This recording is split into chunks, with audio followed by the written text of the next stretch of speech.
रस्त्यावर रात्रीचे 11:45 झाले होते. त्या टोळक्याने वाणीला कोपऱ्यात गाठलेलं. SUVचे लाईट्स चमकत होते. अचानक काळी BMW तिथे थांबते. ड्रायव्हर सीटमधून रुद्र उतरतो. त्याच्यासोबत एक उंच गाठीव शरीराचा माणूसही असतो. जियान, रुद्रचा पर्सनल बॉडीगार्ड. रुद्र कडक नजरेने गटाकडे पाहत, ही माझ्या कंपनीची कर्मचारी आहे. हिला हात लावण्याची हिंमत केलीस तर जिवंत राहणार नाहीत. टोळकं हसत चेष्टा करत उभं राहतं. पहिला माणूस अडवून हात लावत, हिरो म्हणलास तर तुझा नंबर लावू काय? तेवढ्यात जियान पुढे येतो. त्याचा आवाज भारी, स्थिर. जियान, एकदा विचार करून बघा, कारण जो रुद्र सरला भेटतो तो पुन्हा उभा राहू शकत नाही. टोळक्यातला दुसरा माणूस बाटली फोडत रुद्रकडे धावतो, पण झटक्यात जियान त्याला पकडतो. हात वाकवून थेट जमिनीवर आपटतो. बाकीचे 3 रुद्रवर धावतात. जोरदार झुंज सुरू होते. रुद्र पहिल्याच झटक्यात एका माणसाचा जबडा फोडतो. जियान दुसऱ्याला एक जोरदार घुशीने खाली पाडतो. तिसरा SUVमध्ये बसून पळण्याचा प्रयत्न करतो, पण जियान त्याला पायाने खेचून काढतो. संपूर्ण गट थरथर कापत पळ काढतो. रस्त्यावर फक्त रुद्र, जियान आणि घाबरलेली वाणी उरतात. रुद्र दमलेला होता, पण अजूनही कठोर नजरेने, जियान, उद्यापासून वाणी एकटी निघणार नाही. कुठेही जायचं असेल तर तू सोबत असशील. जियान ठाम आवाजात, येस सर. मिस वाणी, आता तुम्ही सुरक्षित आहात. वाणीच्या डोळ्यात पाणी दाटलेलं होतं, पण तिला हलकं वाटतं. ती जियानकडे पाहून हळूच मान हलवते. मग तिची नजर रुद्रकडे जाते. त्याच्या नजरेत कठोरपणासोबतच कुठेतरी काळजी दडलेली होती. वाणी हळू आवाजात, थँक्यू सर. रुद्र काही उत्तर न देता कारकडे वळतो. जियान वाणीला सुरक्षितपणे कारमध्ये बसवतो. रात्र शांत होती, पण पुढच्या कटाची सावली जवळ येत असते. विराजचं ऑफिस. त्याचं रात्री उशिरा संपूर्ण इमारतीत अंधार. फक्त विराजच्या कॅबिनमध्ये दिवा लागलेला. तो फोनवर बोलतोय. त्याच्या टेबलावर दारूचा ग्लास आणि काही फाईल्स विखुरलेल्या. विराज थंड हसत, आज वाणी वाचली, कारण रुद्र आणि त्याचा कुत्र्यासारखा बॉडीगार्ड जियान. पण काही हरकत नाही, थेट त्यांना दुखवायची गरज नाही. मी त्यांना एकमेकांविरुद्ध उभं करीन. तो खिडकीकडे वळतो. डोळ्यांत खतरनाक चमक असते. विराज, रुद्रच्या नजरेत वाणीचं विश्वास तुटलं पाहिजे आणि वाणीला वाटलं पाहिजे की रुद्र तिला काहीच साथ देणार नाही. ही भिंत इतकी मोठी असेल की त्याचं नातं फक्त नावापुरतं उरेल. तो मोबाईल मेसेज टाईप करतो. फेक मेल्स, डिजिटल रिपोर्ट्स, खोटे पुरावे तयार करण्याचा प्लॅन सुरू होतो. सिंघानिया इंडस्ट्रीज. सकाळी बोर्डरूम. सकाळी बोर्ड मेंबर्स एकमेकांत कुजबूज करत बसलेले होते. विराजने तयार केलेले खोटे फोटो, व्हिडिओ सोशल मीडियावर व्हायरल झाले होते. त्यात वाणी आणि रुद्र एकमेकांसोबत जवळ असल्याचं दाखवलं होतं. मीडिया बाहेर गोंधळ घालत होती. बोर्ड मेंबर्स एक रागाने, मिस्टर सिंघानिया, ही कंपनी 50 वर्षाची प्रतिष्ठा आहे. असे स्कॅन्डल्स चालणार नाहीत. क्लायंट्स प्रश्न विचारत आहेत. दुसरा बोर्ड मेंबर, एकच मार्ग आहे. जर मिस वाणी खरंच तुमच्या जवळची असेल तर हे नातं कायदेशीर करा, लग्न जाहीर करा, नाहीतर कंपनीचं नुकसान होईल. रुद्र शांतपणे उभा राहतो, पण डोळ्यात ज्वाला असते. रुद्र, मला कुणाकडून शिकवणीची गरज नको. मीच निर्णय घेईल, असं म्हणत तो बाहेर निघतो. सिंघानिया मॅन्शन. संध्याकाळी रुद्रचं कुटुंब, नातेवाईक सगळे जमलेले होते. बाहेर मीडिया आणि समाजाचा दबाव वाढलेला होता.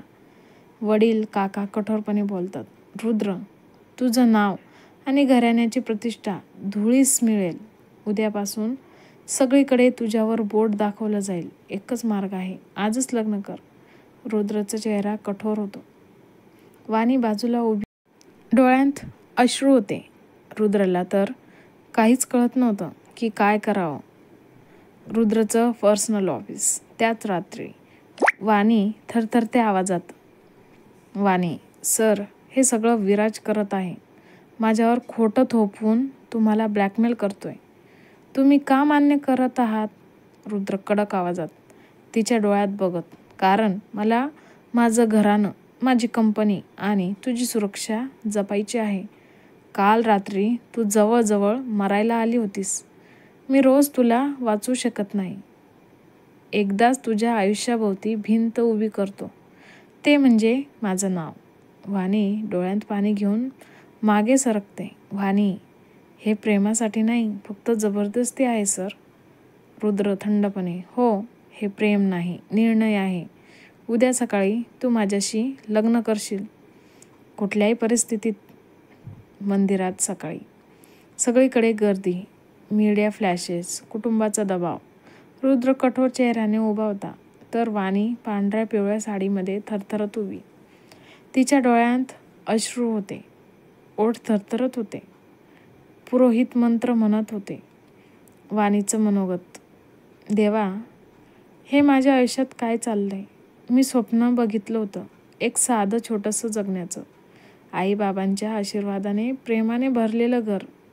पण आज माझं लग्न आहे एका अशा व्यक्तीशी ज्याला माझ्यावर विश्वासही नाही. ही सगळी जबरदस्ती आहे, पण कदाचित तुझ्या लिहिण्यात काहीतरी कारण असेल. वाणी डोळे मिटून बसते. रुद्र मंगळसूत्र तिच्या गळ्यात बांधतो. शंख वाजतो. गर्दीत टाळ्यांचा आवाज येतो. पण दोघांच्या चेहऱ्यावर फक्त ताठपणा आणि वेदना.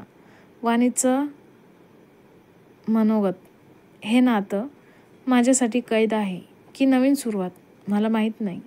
पण जर हेच माझं भाग्य असेल तर मी लढेल, स्वतःसाठी, माझ्या सत्यासाठी. देवा, माझ्या आयुष्यात तू काय लिहिलं आहेस ते फक्त तूच जाणवतोस. वाणीच्या डोळ्यात अश्रू चमकतात. बाजूला रुद्र कठोर चेहऱ्याने लोकांकडे पाहतो. दोघं एकमेकांच्या नजरेला टाळतात. सिंघानिया मेन्शन. विवाहानंतर लग्नाची विधी संपते. सगळे नातेवाईक पाहुणे निघून जातात. मंडप रिकामा होत जातो. वाणी डोळ्यात पाणी घेऊन शांत बसलेली असते. रुद्र मात्र लग्न संपताच अजिबात न थांबता रागाने हातातली पगडी फेकून बाहेर पडतो. घरचे थोडे दचकतात. रुद्रचे वडील कडक आवाजात, रुद्र, तू कुठे जात आहे? पण रुद्र त्यांना उत्तर देत नाही. सगळे वाणीला घेऊन घरी येतात. गृहप्रवेशाची तयारी केलेली. दारावर सुंदर तोरण, फुलांच्या माळा, रांगोळी, उभा कलश. आई मृद पण तटस्थ आवाजात, पाय ठेव बाळा, आता हाच तुझा संसार आहे. वाणी, आता या घराची सून आहेस तू, तुला आत यावंच लागेल. वाणी हळूवार मान हलवते. तिच्या डोळ्यात अश्रू होते, पण पावलांत थरथरत. वाणी थरथरत पायाने कलश ढकलते. तांदूळ सांडतात. ती घरात प्रवेश करते. मोठी हवेली, सदृश्य घर, सुंदर झुंबर, भव्य हॉल, संगमरवरी फरशी, सोन्याचा कोरीव सजावटी. वाणीच्या चेहऱ्यावर कौतुक आणि भीती दोन्ही एकत्र. वाणीचं मनोगत, हे घर आहे की महाल? मी आयुष्यात असं कधी पाहिलं नव्हतं. पण या भव्य दाराआड माझं नशीब इतकं काळक असेल असं मात्र कधी वाटलं नव्हतं. घरचे तिला हळूवार आत बसवतात. सगळ्यांच्या चेहऱ्यावर जबाबदारीचं ओझं होतं. रुद्र मात्र कुठंच दिसत नाही. त्याचा राग हवेत अजूनही घुमतोय असं वाटत होतं. वाणीच्या डोळ्यातलं पाणी आणि त्या विशाल घरात तिचं लहानसं एकाकी अस्तित्व. सिंघानिया मेन्शन. रुद्रचं रूम. रात्री रूम पूर्णपणे सजवलेली होती. मोठं किंग साईज बेड, लाल गुलाबांनी सजवलेलं, छताला झुंबर, कोपऱ्यात मेणबत्त्या पेटलेल्या, पडद्यावर फुलांच्या माळा. सगळं एक नव्या जोडप्याच्या रात्रीसारखं स्वप्न नवत. पण रुद्रसाठी ते सगळं कैदीसारखं होतं. वाणी पांढऱ्या लाल साडीमध्ये, हातातल्या काचकळ्या थरथरत, किंग साईज बेडवर शांत बसलेली होती. तिच्या चेहऱ्यावर भीती आणि अनिश्चितता होती. डोळ्यांत सतत अश्रू दाटलेले. हे डेकोरेशन घरच्यांनी तिला तिच्या मनाविरुद्ध केलेलं होतं. तेवढ्यात दरवाजा जोरात उघडतो. रुद्र आत शिरतो. वाणी दचकते. त्याच्या डोळ्यात प्रचंड राग होता. नजरेसमोर गुलाबांच्या पाकळ्या, मेणबत्त्यांचा उजेड सजवलेलं खोलीचं रूप बघून त्याचा संताप वाढतो. रुद्र गरजतच तावातावाने फुलांच्या माळा फेकत, हे सगळं नाटक कशाला, कोणासाठी? तो उश्या भिंतीवर फेकतो, फुलं जमिनीवर पाडतो, मेणबत्त्या विझवतो. खोलीचं सगळं डेकोरेशन त्याच्या रागात उद्ध्वस्त होतं. वाणी घाबरून त्याच्याकडे पाहते. तिच्या डोळ्यात अश्रू वाहत होते. रुद्र थंड पण धारदार आवाजात तिच्याकडे बोट दाखवत, हे सगळं तुझ्यामुळे झालंय. त्या रात्री तू माझ्या आयुष्यात आलीस आणि आज माझं आयुष्य नरक बनलं. माझ्या आयुष्यातली सर्वात काळी रात्र होती ती. लक्षात ठेव मिस वाणी, तुला या लग्नाचा आनंद कधीच मिळणार नाही. वाणी शोकाकुल चेहऱ्याने त्याच्याकडे बघत राहते. तिचे ओठ थरथरतात पण आवाज फुटत नाही. डोळ्यांतून सतत पाणी वाहतं. वाणीचं मनोगत हळू आवाजात, देवा, हीच का माझ्या नशिबाची सुरुवात? प्रेमाऐवजी राग, विश्वासाऐवजी तिरस्कार. मी काय पाप केलं होतं ज्याची शिक्षा मला अशी मिळते आहे? एकीकडे रुद्र ताट उभा खिडकीकडे पाहत, दुसरीकडे वाणी बेडवर बसून रडत. दोघांमध्ये फक्त शांतता आणि न बोललेली वेदना. रात्रीचं काळोख खोलीत पसरत जात होतं. आवडली का कथा? कमेंट करून नक्की सांगा आणि पुढच्या भागासाठी लाईक, शेअर आणि सबस्क्राईब करायला विसरू नका.